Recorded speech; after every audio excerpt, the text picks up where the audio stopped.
মুসলমান বন্ধুগণ গভীর মনোযোগ। হযরত জিবরিল আমিন আল্লাহর কাছে ডাক দিয়ে বলছেন, আল্লাহ তাআলা আপনি আমাকে মসজিদ নামক মাঠ দেখাতে চান, আমি দেখতে চাই। জিবরিল আমিন আল্লাহকে বলছেন, আল্লাহ তাআলা আপনি আমাকে 600 নূরের ডানা দিয়েছেন। জিবরিল আমিনকে আল্লাহ তাআলা 600 নূরের ডানা দিয়েছেন। জিবরাইল বলছেন, আল্লাহ তাআলা 600 নূরের ডানা দিয়ে পৃথিবীর কোন মধ্য ওখানে দাঁড়িয়ে আমি 600 নূরের ডানাকে আমি যদি লম্বা করতে যাই, পৃথিবীর এক প্রান্ত থেকে অপর প্রান্ত আমার নাগালে চলে আসে। কোন সুবহানাল্লাহ। গোটা দুনিয়া যার নাগালের ভিতরে চলে আসে। আল্লাহ তাআলা আপনি আমাকে একটা মাঠে পাঠাচ্ছেন, ওই মাঠে গিয়ে আমি দাঁড়াবো কেমনে? মাঠে দাঁড়াতে পারবো না, কারণ আমার পাখা আমার 600 নূরের ডানা বড় করলেই তো মাঠ ভরে যাবে। জিবরিল আমিন আল্লাহকে বলছেন, আল্লাহ তাআলা আপনি আমাকে 600 নূরের ডানা দিয়েছেন। এই ডানাগুলা দিয়ে জিবরিল আমিন আলাইহিস সালাতু ওয়াস সালাম যদি একবার টান দেয়, এক সেকেন্ডে যদি একটা বার টান দেয়, যে স্পিরিট হয় 1 সেকেন্ডের ভিতরে 1000 বছরের রাস্তা চলে যায়। শক্তি খুব কম, কিছু কম না কেন? ঠান্ডা লাগছে আপনাদের? তাবারুক আছে, তাবারুক আছে, ঠান্ডা লেগে গেল। আমার মুসলমান বন্ধুগণ গভীর মনোযোগ। হযরত জিবরিল আমিন আল্লাহ তাআলাকে বলছেন, আল্লাহ তাআলা এত ক্ষমতা আপনি আমাকে দিয়েছেন, আর মাঠের মধ্যে বলতেছেন আমি যাওয়ার জন্য গোলামের জন্য কি মাঠ বানিয়েছেন। আল্লাহ বলছেন, তুমি জানো না আমি আমার জান্নাতি বান্দাদের জন্য যা রেখে দিয়েছি, তাদের জন্য যে মাঠ রেখে দিয়েছি, তুমি মাঠটা দেখে আসো। জিবরিল আমিন বলেন, আমি মাঠে গেলাম। এই মাঠে যাওয়ার পরে 600 নূরের ডানা দিয়া সকাল বিকাল 24টা ঘন্টা আমার ঘুম নাই, খাবার নাই, টয়লেট নাই, কিচ্ছু লাগে না। 24টা ঘন্টা মিলাইয়া 70টা বছর শুধুমাত্র এই বিশাল 600 নূরের ডানা দিয়া এই মসজিদ নামক মাঠের মধ্যে দৌড়ালাম। 70টা বছর চলে গেল, 600 নূরের ডানা দিয়া দৌড়াইয়া মাঠের কোল কিনারা পাই না। একটু জোরে পড়েন না সুবহানাল্লাহ।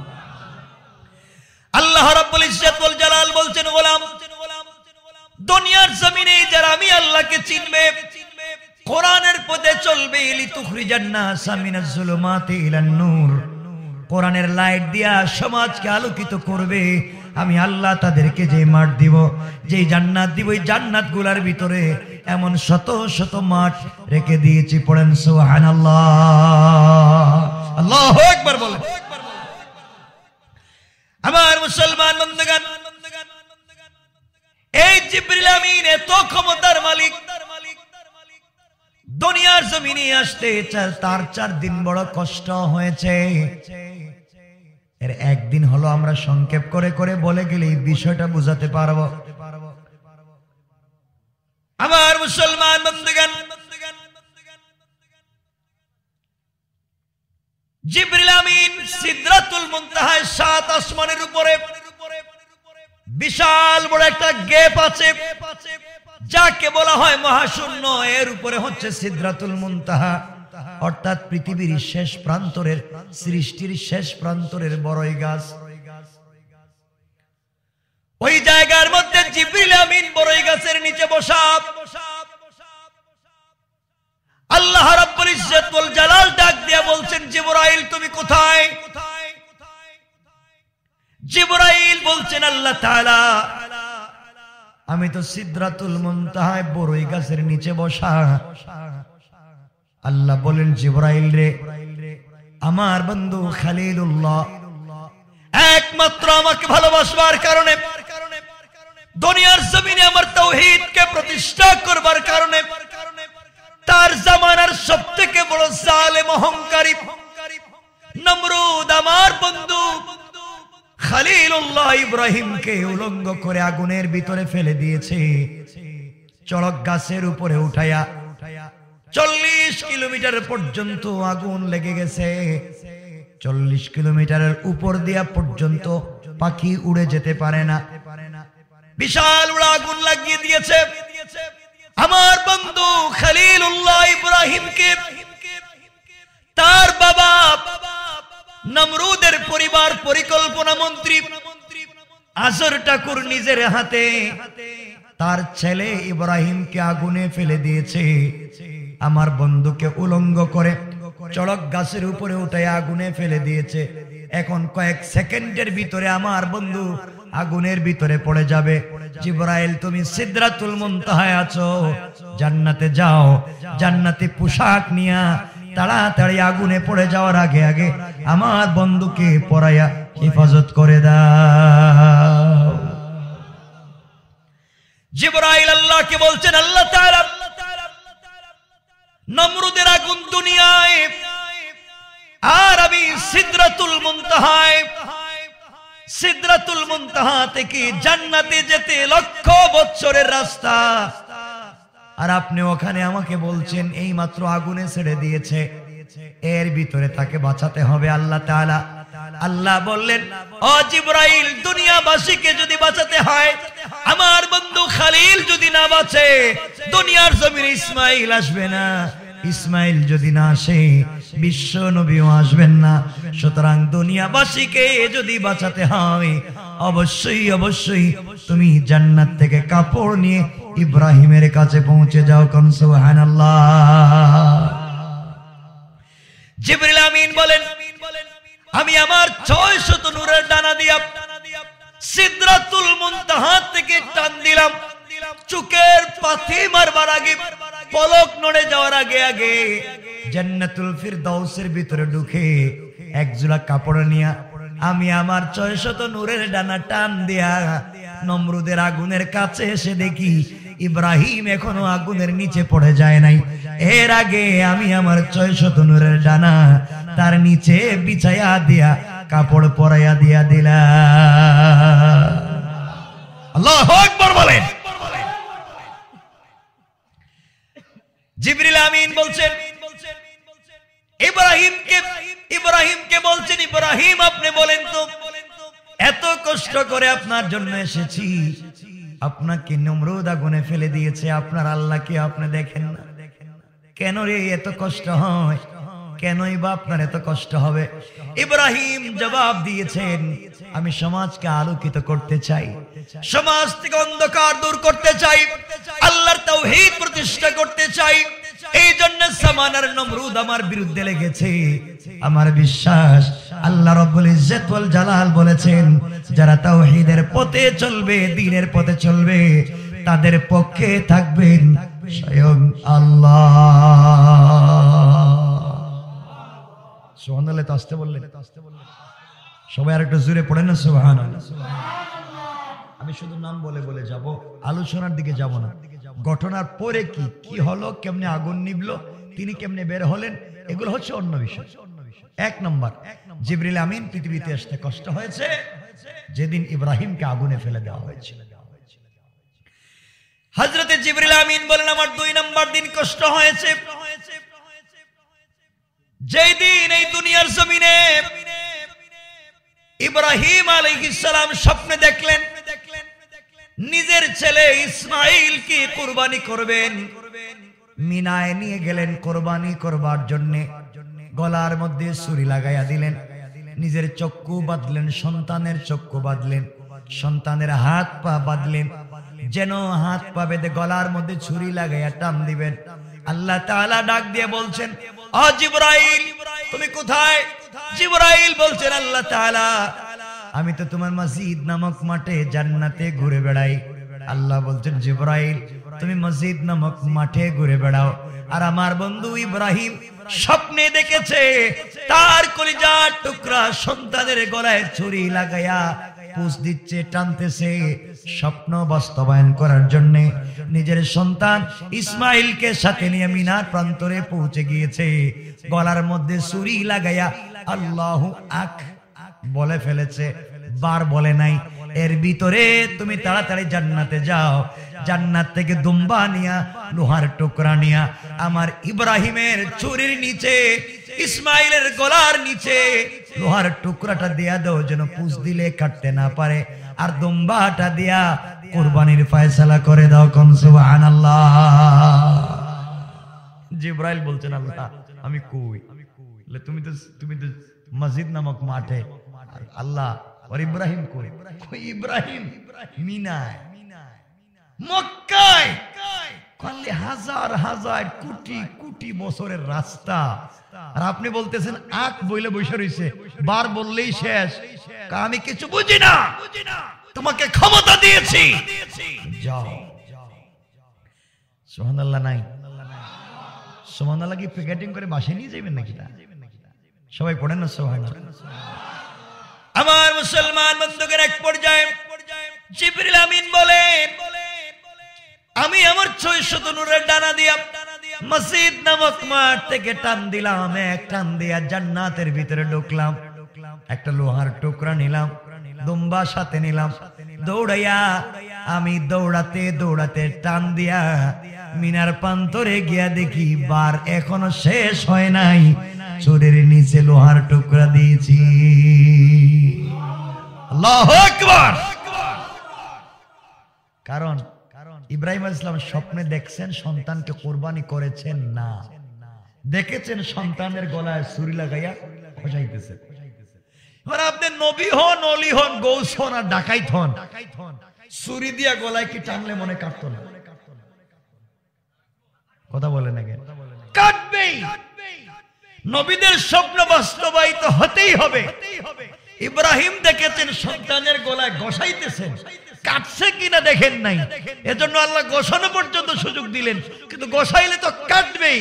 এই জন্য আল্লাহ জান্নাত থেকে লোহার টুকরা আইনা ছুরির নিচে বসায়। হযরত ইউসুফ আলাইহিস সালামকে উলঙ্গ করে কূপের ভিতরে যখন ফেলে দিয়েছে, কূপের ভিতরে ছেড়ে দিয়েছে, বাবার কাছে ইউসুফ আলাইহিস সালামের শরীর থেকে জামা মুবারক খুলে রাস্তার থেকে বকরির বাচ্চাকে জবাই করে রক্ত দিয়ে জামাকে লাল করে বাবার কাছে নিয়ে গিয়ে বাবাকে বলছে, আব্বা জান, ভাইকে তো বাঘে খেয়ে ফেলেছে, বাঘ খেয়ে ফেলেছে। অনুনয় বিনয় করে 10 ভাই কান্না করে, কৌতুক করে, অভিনয় করে বুঝাতে চায়, আব্বা জান আমাদের ছোট ভাইকে বাঘে খেয়ে ফেলেছে, 10 ভাই চেষ্টা করেছি বাঁচাতে পারি নাই। হযরত ইয়াকুব আলাইহিস সালাম ইউসুফ আলাইহিস সালামের জুব্বা হাতে নিয়া চোখের পানি ছেড়ে কান্না করে বলছেন, আহারে বাঘ, তুমি আমার ইউসুফকে জুব্বার ভিতর থেকে, জামার ভিতর থেকে বের করে টুকরা টুকরা করে খাইলা, কিন্তু জামারে ছিড়লা না। জামাটা ছিঁড়ে নাই, জামা যেভাবে সেভাবে। এখান থেকে মুহাদ্দিসিন মুফাসসিরিনে কেরাম একটা ফতোয়া বের করেন যে ঐতিহাসিক তত্ত্ব বিজ্ঞানীরা এটা আবিষ্কার করেছে যে ডাকাত সন্ত্রাস যত বড়ই হোক না কেন, অপরাধী যত বড়ই হোক না কেন, অপরাধ করে যাওয়ার সময় একটা আলামত রেখে যায়। ঠিক কিনা বলে? দেখবেন মার্ডার কেসের আসামি যত চালাকি হোক না কেন, একটা আলামত থাকে ধরবা। কথা বলছেন? ইউসুফ আলাইহিস সালামের ভাইরা চাইলে যে এত কিছু করলো, রক্ত দিয়া একটা কাপড়ে মিলাইতে পারছে, রঙাইতে পারছে, কিন্তু এটা যে ছিঁড়তে হবে, কাটতে হবে, এই বুঝ তাদের ভিতর থেকে সরিয়ে দিয়েছেন কে? আমার আল্লাহ জিবরাইলকে বলছেন, জিবরাইল কোথায়? জিবরাইল বলছেন, আল্লাহ তাআলা আমি তো সিদরাতুল মুনতাহায়। আল্লাহ বলছেন, জিবরাইল আমার বন্ধু ইউসুফকে, ছোট্ট ইউসুফকে তার ভাইরা মিলে কূপের নিচে ছেড়ে দিয়েছে। কূপের নিচে পাথর আছে, কূপের নিচে সাপ আছে, আমার বন্ধু যদি পড়ে যায় মরে যাবে। একবার যদি পাথরের মধ্যে আঘাত লাগে বাঁচবে না। তাড়াতাড়ি যাও। আল্লাহ কোথায় যাব? তাড়াতাড়ি করে তুমি চলে যাও, আমার বন্ধু পাথরের নিচে, কূপের নিচে পড়ে যাওয়ার আগে আগে তোমার 600 নূরের ডানা বিছায়া আমার বন্ধুকে হেফাজত করে দাও। আমার বন্ধুগণ জিবরিল আমিন বলেন, 600 নূরের ডানা দিয়ে সিদরাতুল মুনতাহাতে থেকে আমি টান দিলাম, টান দিয়া এসে দেখি কূপের নিচে এখনো ইউসুফ আলাইহিস সালাম নিচে পড়ে যান নাই। এর ভিতরে আমি জিবরাইল এসে আমার 600 নূরের ডানা তার নিচে বসাইয়া হেফাজত করে দিলাম। পড়েন সুবহানাল্লাহ। আবার জিবরাইল আল্লাহকে বলছেন, আল্লাহ তাআলা আপনার বন্ধু তো উলঙ্গ, কোনো কাপড় নাই, কোথা থেকে কাপড় দিব? আল্লাহ বলেন, জিবরাইল দেখো তো আমার বন্ধু ইউসুফের হাতে অথবা গলার কোন জায়গায় কবজের মতো কোন জিনিস দেখা যায় কিনা। আমি তাবিজের কথা আপনাদেরকে বলছি না, লটকাবার জন্য আপনাদেরকে বলছি না। আমি বলতে চাই ইউসুফ আলাইহিস সালামের হাতে অথবা গলার মধ্যে কবজের মতো একটা জিনিস ছিল। জিবরিল আমিনকে আল্লাহ বলছেন খুঁজে দেখো আছে কিনা। হে আল্লাহ পাইছি। এর ভিতরে কি? আল্লাহ রাব্বুল ইজ্জত ওয়াল জালাল বললেন, জিবরাইল রে এর ভিতরে আমার ইউসুফের জন্য সুন্দর এক জোড়া জামা আছে। পড়েন সুবহানাল্লাহ। জিবরিল আমিন আল্লাহকে বলছেন, আল্লাহ তাআলা ছোট্ট কবজের ভিতরে একজন মানুষ পড়তে পারে এত বড় জামা কোত্থেকে ঢুকে? আল্লাহ বললেন তুমি দেখো আছে। জিবরিল আমিন খুললেন, খোলার পরে দেখেন ছোট্ট কাপড় দেখা যায়। যত টানেন তত বড় হয়, যত টানেন তত বড় হয়, যত বের হয় তত বড় হয়। বের হতে হতে এমন পর্যায়ে পৌঁছে গিয়েছে পুরা এক জোড়া জামা হয়ে গিয়েছে। পড়েন সুবহানাল্লাহ। জিবরিল আমিন আল্লাহকে বলছেন, আল্লাহ তাআলা আপনি বলেন তো দেখি এই জামা কোত্থেকে এসেছে? আল্লাহ তাআলা বললেন, জিবরাইল ইব্রাহিমের জন্য তুমি যেই জামাটা নিয়ে গিয়েছিলে জান্নাতুল ফিরদাউস থেকে, ওটা আমি সংরক্ষণ করে রেখে দিয়েছিলাম, বরকতের জন্য রেখে দিয়েছিলাম। ওই বরকত ইসহাককে দিয়েছেন, ইসহাক তার ছেলে ইয়াকুবকে দিয়েছেন, আর বরকতের জন্য ইয়াকুব আলাইহিস সালাম তার সন্তান ইউসুফকে দিয়েছেন। পড়েন সুবহানাল্লাহ। কয়টা বলছি? কয়টা? 4 নাম্বার। জিবরিল আমিন বলছেন 4 নাম্বার হলো আখেরি জামানার পয়গম্বর জনাবে মুহাম্মদ রাসূলুল্লাহ সাল্লাল্লাহু আলাইহি ওয়াসাল্লাম যেই দিন তায়েফের ময়দানে গিয়েছিলেন, তায়েফে গেলেন, তায়েফের মানুষকে দাওয়াত দিলেন, আসলিম তাসলাম, ইসলাম কবুল করো, শান্তিতে থাকতে পারবা। এই কথা বলবার অপরাধে আমার নবীর যেই বছরে চাচা মারা গেলেন, যেই বছরে মা খাদিজাতুল কুবরা মারা গেলেন, নবীজি চিন্তা করলেন মক্কার জমিনে আমার বাবা নাই, মক্কার জমিনে আমার মা নাই, আমার ভাই নাই, আমার বোন নাই, কে আমাকে দেখবে? আমার চাচা নাই, ঘরের ভিতরে স্ত্রীও নাই। চলে যাই তায়েফে। নানার বাড়ি তিনি পৌঁছে গেলেন। নানার বাড়ি যাওয়ার পরে ইসলামের দাওয়াত দিলেন, তাওহীদ আর রিসালাতের কথা বললেন, আসলিম তাসলাম, ইসলাম কবুল করে শান্তিতে থাকবা। এই কথা বলবার অপরাধে যেই নবীর শরীরে মশা মাছি বসাকে আল্লাহ তাআলা হারাম করে দিয়েছেন, এই নবীর শরীরে শিকল বেঁধে, রশ্মি বেঁধে, দড়ি বেঁধে তায়েফের উত্তপ্ত বালির উপরে, পাথরের উপরে আমার নবীকে টানা হেঁচড়া শুরু করে দেওয়া হলো। বিশ্ব নবী 3 জায়গায় অজ্ঞান হয়ে পড়ে গেলেন, 3 জায়গায় অজ্ঞান হয়ে পড়ে গেলেন। জ্ঞান ফিরবার পরে যায়েদকে ডাক দিয়া বললেন, যায়েদ রে, দুনিয়ার মানুষ আমাকে চিনতে পারে নাই, তায়েফের মানুষ আমাকে চিনতে পারে নাই। আমার রাসূলের কাছে লম্বা ঘটনা, এক একজন ফেরেশতা আসতে লাগলেন। কেউ বলছেন আপনি বলেন 2টা পাহাড়কে একত্রিত করে হত্যা করে ফেলি, কেউ বলছেন জমিনকে আসমানে উঠাইয়া ধ্বংস করে ফেলি, কেউ বলছেন সামুদের মতো, আদের মতো ওদেরকেও ধ্বংস করে দেই। আল্লাহর রাসূল ডাক দিয়ে বলছেন, না না, তোমরা যদি ধ্বংস করে দেও, তাওহীদের দাওয়াত কার কাছে দেব? কোরআন নামক লাইট কার কাছে নিয়ে যাব? অন্ধকার থেকে সমাজকে আলোকিত করব কোন জায়গায়? কোরআন বিজ্ঞানময়, এই কোরআন দিয়ে সমাজকে বিনির্মাণ করব কেমনে? যদি মানুষ না থাকে, আমার বিশ্বাস আমার জাতি আমাকে বুঝে নাই, আমার সঙ্গে দুর্ব্যবহার করেছে, আমি বিশ্ব নবী তাদের সকলকে ক্ষমা করে দিলাম। আমার বন্ধুগণ, এমন সময় আমার নবী হযরতে যায়েদকে ডাক দিয়া বলছেন, যায়েদ রে, ও যায়েদ, তোমাকে বলতে চাই, আমার শরীর থেকে রক্ত ঝরতেছে, তোমার কাছে যদি কোনো কাপড় থাকে, কাপড় দিয়ে আমার শরীরের রক্তগুলাকে মুছে দাও। হযরতে যায়েদ রাদিয়াল্লাহু তাআলা আনহু নিজের কাপড় দিয়ে রাসূলের শরীর মুবারক থেকে রক্তগুলাকে মুছতে লাগলেন। এত বেশি ব্লাড বের হয়েছে, হযরতে যায়েদের কাছে আর কোনো এক্সট্রা কাপড় নাই। রাসূলের পাকের রক্ত মুছবার জন্য পুরো কাপড়গুলো লাল হয়ে গিয়েছে।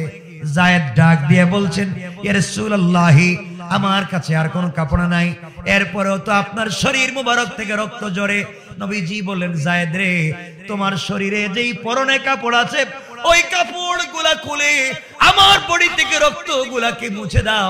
হযরত যায়েদ মুছতে লাগলেন, এরপরও কাপড় শেষ হয়ে গেল, রাসূলের শরীর থেকে রক্ত বের হওয়া বন্ধ হলো না। এবার আমার নবীজি নিজের শরীরের মধ্যে হাত দিয়ে রক্তগুলাকে মালিশ করতে লাগলেন, বডির মধ্যে মালিশ করে, মাথার মধ্যে মালিশ করে, পুরা বডির মধ্যে ম্যাসাজ করতে লাগলেন রক্তগুলা। যায়েদ ডাক দিয়ে বলছেন, পয়গম্বরে আরবি, আপনি আপনার বডিতে রক্তগুলাকে ম্যাসাজ করেন কেন? শরীর মুবারকে রক্তগুলাকে লাগাইয়া দিচ্ছেন কেন? পয়গম্বরে আরবি, শরীর থেকে যেই রক্ত বের হয়ে যায় তা তো আর ভিতরে যায় না, মালিশ করলেও আপনার রক্ত ভিতরে যাবে না, কেন মালিশ করেন?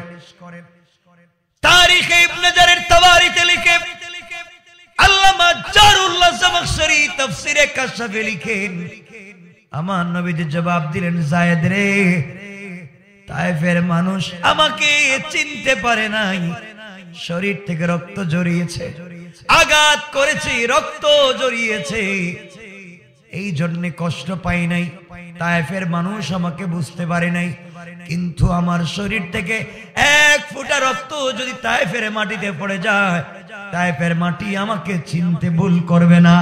এক ফোঁটা মাটি জমিনে যদি পড়ে যায়, জমিন আমার রক্তের লোড নিতে পারবে না, সাথে সাথে ভূমিকম্প শুরু হয়ে যাবে, আর আল্লাহ দুনিয়ার জমিনে কিয়ামত কায়েম করে দেবে, দুনিয়া ধ্বংস হয়ে যাবে। তায়েফের মানুষ আমাকে চিনতে পারে নাই, শরীর থেকে রক্ত ঝরিয়েছে, কিন্তু তায়েফের মাটি আমাকে চিনতে ভুল করবে না।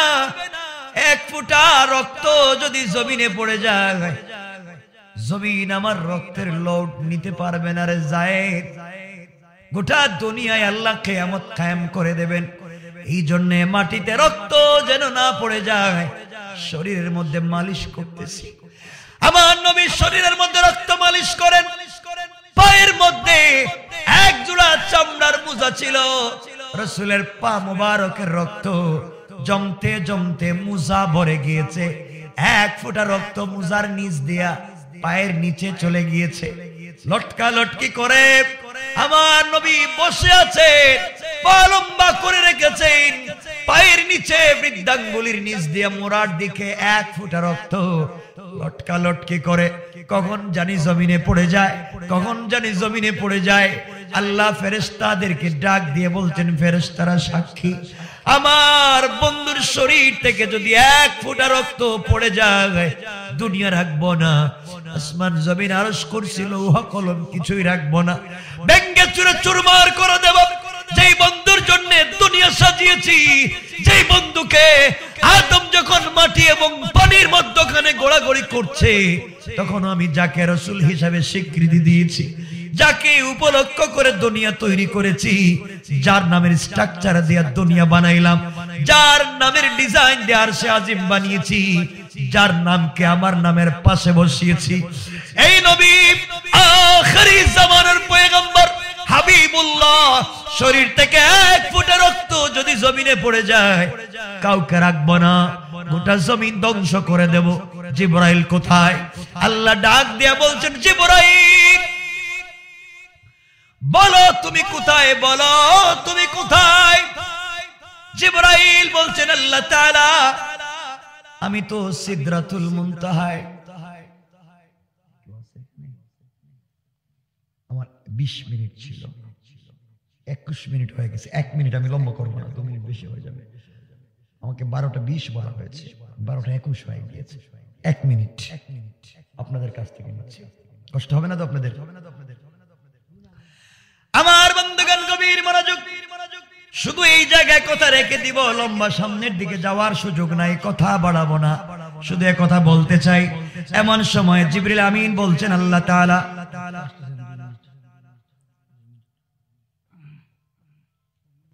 আমার বন্ধুগণ জিবরিল আমিন বলছেন, আল্লাহ তাআলা আমি সিদরাতুল মুনতাহায় কি করা লাগবে? আল্লাহ বলছেন, জিবরাইল রে, দুনিয়া বাঁচাতে চাও, আসমান জমিন কি যদি বাঁচাতে চাও, মনে রাখো আমার বন্ধু বিশ্বনবী হাবিবুল্লাহর পায়ের নিচে 1 ফোঁটা রক্ত লটকে আছে।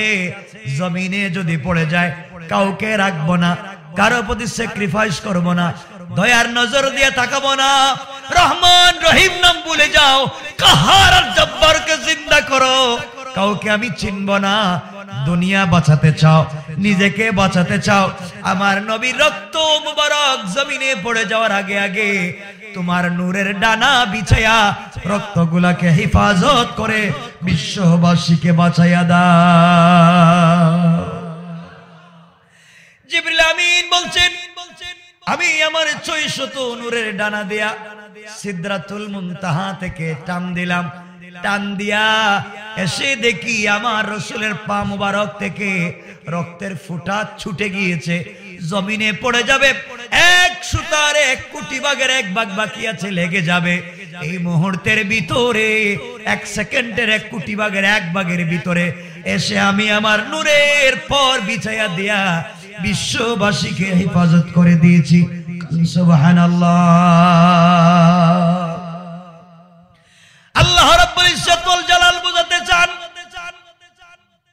এত এত ক্ষমতা জিবরিল আমিনকে দিয়েছেন, কিন্তু এই জিবরাইল আল্লাহর রাসূলের চাইতে অনেক ছোট, রাসূলের খাদেম, রাসূলের কাছে ওহী নিয়ে আসেন, রাসূলের কথা শুনেন।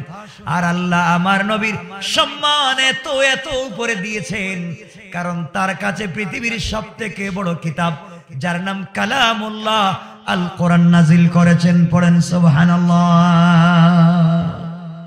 এখানে ছিল আমার কথা। আমার বন্ধুগণ, আল্লাহ পৃথিবীতে যত কিতাব দিয়েছেন সবগুলা কিতাবুল্লাহ, সবগুলা আল্লাহর কিতাব। জাবুর কিতাবুল্লাহ, ইনজিল কিতাবুল্লাহ, তাওরাত কিতাবুল্লাহ, একটাও কালাম না, সবগুলা কিতাব। তাওরাত লেখে সিলেটে লিখছেন, সিলেটে লিখে আল্লাহ মুসা আলাইহিস সালামকে দিয়ে বলছেন, মুসা যাও, এটা তোমাকে দিলাম, তুমি তোমার উম্মতকে বুঝাও। মাথায় করে মুসা নিয়ে আসছে, উম্মতকে বুঝাইছেন তাওরাত। সবগুলা কিতাব। আর কোরআন হচ্ছে একটা কিতাব, যার নাম কালামুল্লাহ। আল্লাহ নিজে 30 বার নিজে তিলাওয়াত করছেন, এরপরে তার নবীর কাছে নাযিল করছেন। পড়েন সুবহানাল্লাহ।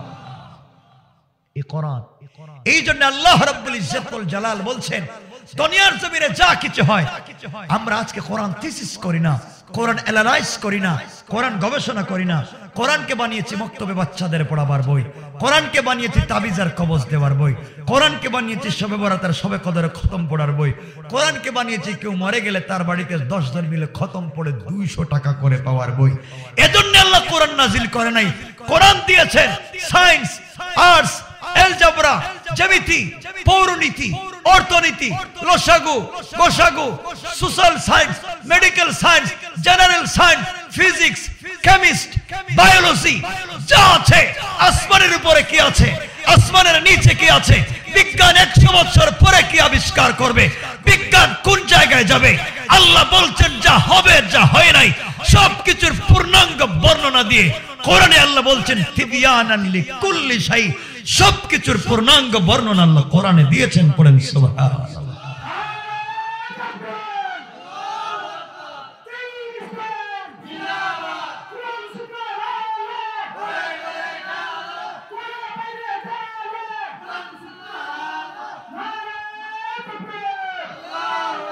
আমার বন্ধুগণ, এজন্য আপনি কোরআনকে জিজ্ঞাসা করেন মেডিকেল সায়েন্স সম্পর্কে, মেডিকেল সায়েন্সের বিষয়ে কোরআনকে জিজ্ঞাসা করেন, কোরআন বলে দেবে। চন্দ্র ঘুরে না সূর্য ঘুরে, কোরআনকে জিজ্ঞাসা করেন, কোরআন জবাব দিব। শামসুত তাজরি লিমুস্তাকাররিল লাহা, কোরআন জবাব দিচ্ছে প্রত্যেকটা গ্রহ তার কক্ষপথেই চলে।